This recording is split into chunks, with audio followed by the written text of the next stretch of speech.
It was at Rowdy's, a country establishment a mile outside of town.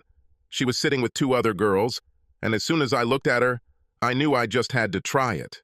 Otherwise, I would regret it forever. The band was Without a Net, and they were playing a two-step. I walked up to their table and asked her to dance. She smiled, said that it would be a pleasure, got up and went out onto the floor. She felt good in my arms. We suited each other. It was as if we were made for each other. I learned that her name was Amanda, but she preferred to be called Mandy.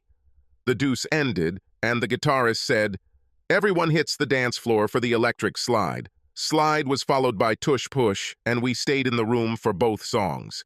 The group then took a break, and I walked her back to her table and her friends, and she invited me to join them. I was introduced to Pam and Shelley, and they found out I was Augustus Weaver, but I preferred Augie over Augustus. Mandy asked, "What brings Augie Weaver to the roadie on this beautiful summer evening?" "I just wanted to dance tonight."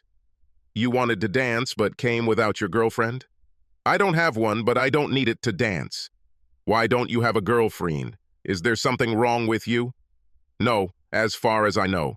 I just travel a lot and am never here long enough to get into a relationship." "What do you do that makes you travel so much?" "I sell weapons and constantly go somewhere to make sales or train people on our products." It was a complete lie.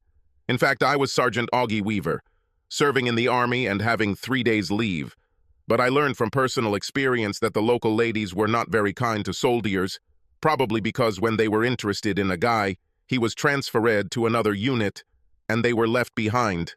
Before they started digging any further, I asked them what they did, and Mandy told me that they were nurses at a local hospital who wanted to relieve the stress of working with the sick and suffering and have a little fun. Before the conversation could go any further, the group returned and Shelley said, "My turn," and we went out onto the floor. After that, I had to let Pam have her turn. When I brought Mandy back onto the floor, she asked, "Am I losing you to these sluts?" "Hardly. When I walked through the door and saw you, for some reason, I immediately knew that you were the one I should be with. When I approached the table to ask you to dance, I was scared to death that you would refuse. Your fears were unfounded. As soon as I saw you, I had the same feelings. Let me grab my purse and let's get out of here." Going outside, she said, "There's a motel across the road. It's not easy for me at all, but I have a feeling that I should lock you in there right now." I felt the same way, so I took her hand, crossed the road, and rented a room. In the room we undressed, then sat on the bed and began kissing like excited teenagers. "Make love to me, Augie." And I did. This was our first sex, and I hoped that there would be a continuation. We fell asleep, exhausted, and clinging to each other.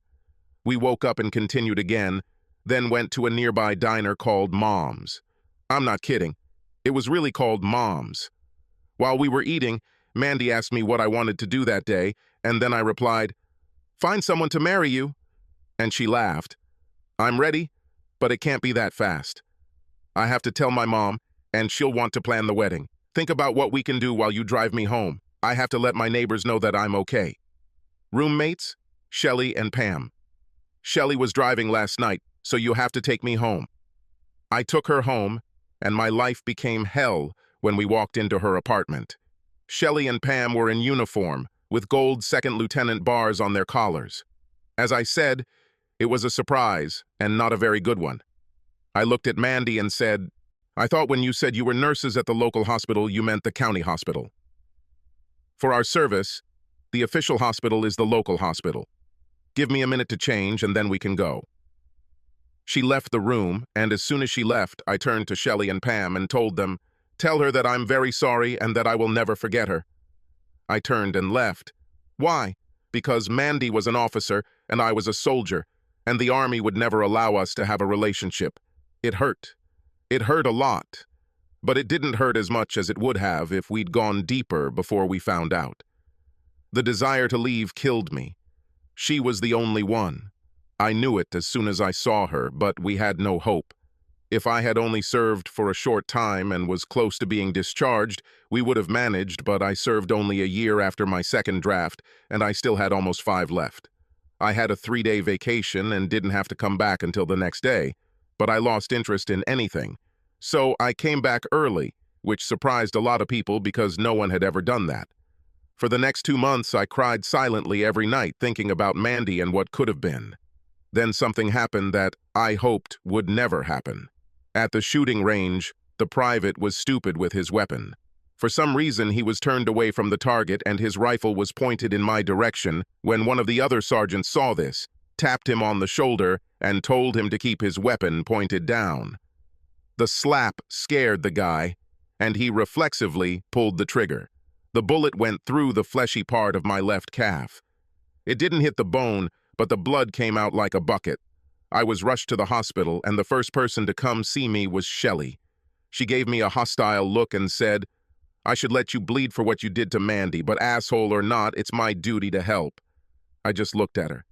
"What's the matter, asshole? Nothing to say?" "No, ma'am. Nothing to say, ma'am." "Well, I'm not going to tell her you're here because I don't want her to get blamed for what she might do to you. But you better pray that somehow she doesn't find out." But of course she found out, and it wasn't as bad as Shelley thought. Mandy just looked at me for about 15 seconds without saying a word, and then she said, "How could you? Didn't you think it killed me too? I still cry at night thinking about you. You'll never know how much you hurt me, Augie." The man who owned my heart from the moment we met left me without saying a word, leaving me thinking that I was just a fly-by-night to him. I'm more sorry than you can imagine, but I'm a realist. As soon as we entered your apartment that evening and found your neighbors in uniform, I knew we were finished. You know as well as I do that the Army will never tolerate an officer dating a private, let alone being married to one. We could find a way. No, they couldn't. As soon as the Army found out about this, and, one of us would be transferred as far away from the other as possible. If I was close to the end of my term, we could try. But I still have almost 5 years left of my term. Before she could say anything, the captain, came in and asked, "How is the patient, Lieutenant?" "I haven't looked at his chart yet, sir. I was discussing a personal matter with Sergeant." He gave her a strange look, looked at my card, then took off the bandage and looked at my leg. "It looks like you won't be marching for a while, Sergeant, but you should be able to return to limited duties in a day or so." He turned to Mandy, told her to bandage the wound, and then wanted to see her in his office. "Yes, sir." She silently applied the bandage and, having finished, looked at me for a long time, and then said, "We'll talk about this later," and left the room. But we didn't talk about it later, at least not in the hospital. 45 minutes after leaving, the doctor returned and began immediately. "This place is not that big, so you won't have much privacy."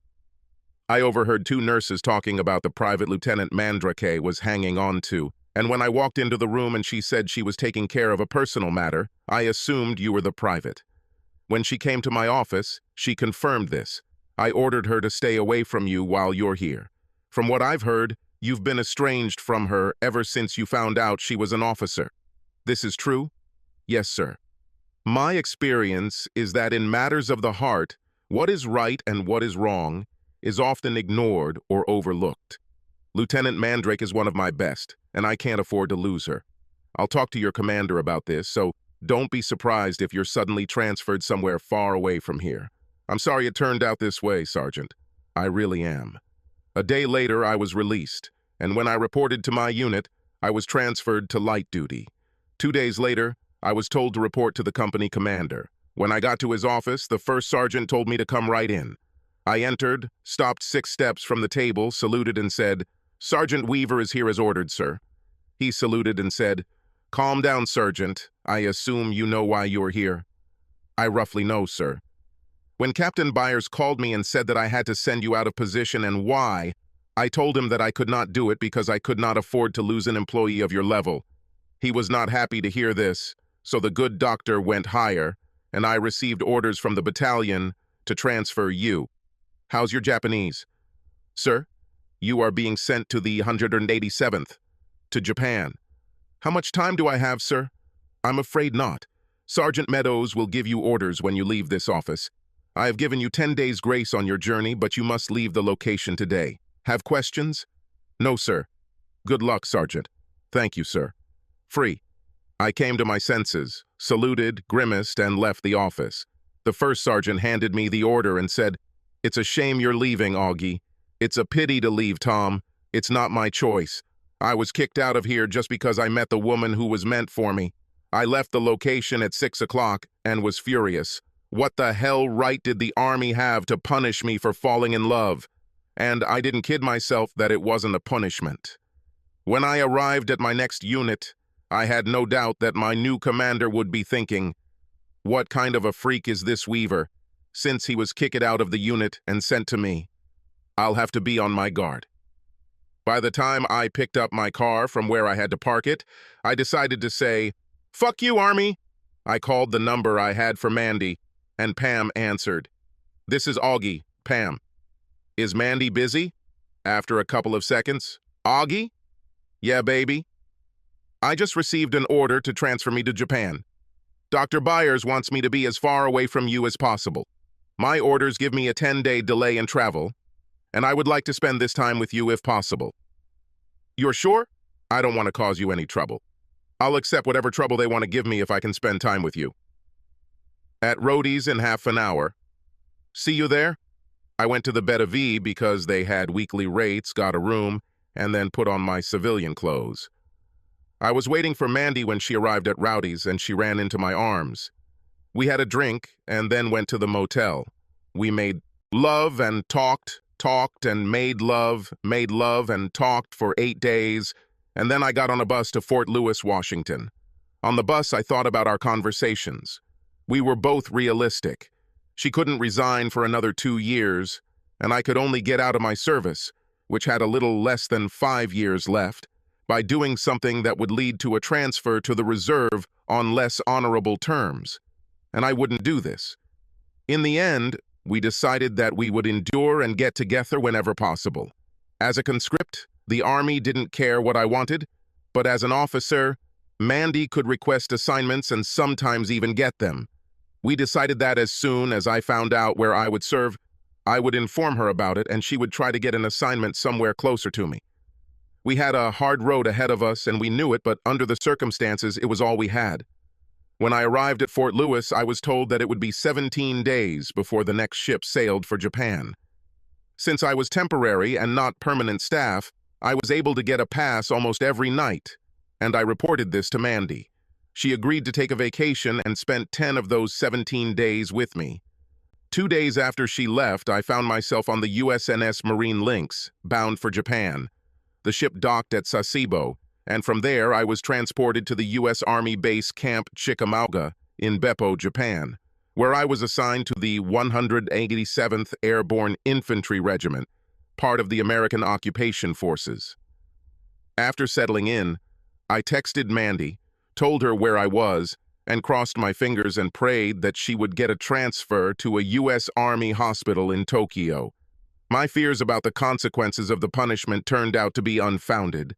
I was received as any other soldier being transferred to another duty station would be received. A week later, I received a letter from Mandy. She had no luck getting transferred to Japan. On June 25, 1950, North Korea invaded South Korea, and Harry Truman decided to intervene. The Army landed in Busan and began moving north. The 187th, which was part of the 187th Airborne Regimental Combat Team, was put on alert, and we were waiting to be sent to Korea. Then God decided that he needed to mock us again. I received a letter from Mandy telling me that she had finally secured a transfer to the 8167th Army Hospital in Tokyo, and we would soon be together again. The next day, we were transferred to Kimpo Airfield in Korea.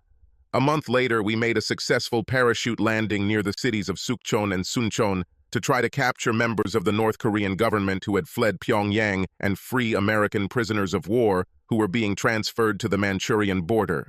None of these goals were achieved, but it all ended with the battles of Suwon, Wonju, and Yinye. Then we were removed from the front line and sent to the rear to be re-equipped. I received a letter from Mandy telling me she was in Japan, and I was thinking about seeing if I could get injured badly enough in my next flight to be sent to hospital in Japan. But luckily, I pulled my head out of my ass before doing such a stupid thing. On Good Friday, March 23rd, the 437th Airlift Wing, flying C-119s, dropped us off at Munsan Ni. We were landed to create blocking positions to cut off the Chinese and North Koreans who were retreating after fighting for the Pusan perimeter. We occupied the terrain necessary to create blocking positions and immediately entered the battle. As the enemy retreated towards Uizhongbu, they attacked us fanatically, supported by accurate artillery fire. One of these attacks was so fierce that we were forced to retreat and create another defensive position. I noticed that Privates Brown and Smith were not with us. I looked back and saw them on the ground, obviously wounded, about 50 yards from our position. I shouted to the guys to cover me with fire and ran towards them. Smith was clearly the worst of all, so I picked him up on my shoulder, carried him to our position, and then returned for Brown. I picked it up, and as soon as I returned to our position, something knocked my legs out from under me, and everything went dark. When I came to, I was in an ambulance with 3 wounded and was going to, as I later learned, the 8067th MASH, Mobile Army Surgical Hospital. There they stripped me and injected me with something that knocked me out. I later found out that I was unconscious for a little over 5 hours. When I came out of this state of pain, I looked back and saw the nurse standing with her back to me and croaked, "Water." She turned around and I thought I was either dead and in heaven or still asleep and dreaming, because Mandy was the nurse. She rushed towards me, hugged, and kissed me, and then handed me a glass of water with a straw. I noticed that she had a serious expression on her face, not a happy one, and I croaked, "What's happened?" "Nothing good, Augie. We had to amputate your left leg." I stood up and looked down, but I couldn't see anything because my lower half was covered with a sheet. Looking up, I saw that I was in a large tent full of beds on which the wounded lay, and doctors and nurses were walking around, caring for them. I was surprised that Mandy hugged and kissed me in front of them. I fell back onto the bed as a wave of pain hit me. Mandy knew the look on my face. She hurried away and came back with a hypodermic syringe, gave me an injection, and I passed out. When I came to my senses, I asked for water again, and the nurse who gave it to me shouted, "He's awake, ma'am." Mandy came over and asked how I was feeling. "Pain in my left leg and my left foot itches like crazy." "You don't have a left leg, Augie. I already told you about this. What you feel is called phantom limb pain. It will take you time to get through this. The bad news, at least for me, is that you will be evacuated to a hospital in Japan." She saw the question on my face and said, "It's bad news because I'm finally with you and they're going to take you away from me. This is simply unfair. Look at it this way, love of my life. The Army doesn't need an infantryman with one leg, so I'll get a medical exemption. Soon I will become a civilian, and nothing will separate us. If, of course, you can be happy with a man who only has one leg." She grabbed me, hugged me, kissed me, and cried on my shoulder. When she pulled away, she said, "These are tears of happiness, you big fool. I hope you understand that what you just said was a proposal, and my answer is yes. Hell yes." It didn't happen right away. I was transported to Japan and, from there, to Walter Reed. I was fitted with an artificial foot and underwent physical therapy before being discharged. I returned home to Detroit, got a job at the Ford Rouge plant, and waited for Mandy to join me. She completed her service in Korea and retired. I was waiting for her as she came down the slide from the Douglas DC-3. She rushed towards me and hugged me as if her life depended on it. Holding me close, she sobbed on my shoulder, muttering, "I never thought that this could happen. I never believed that this would happen. Thank you, Lord. Thank you, thank you, thank you. We got married and lived happily ever after. Of course, we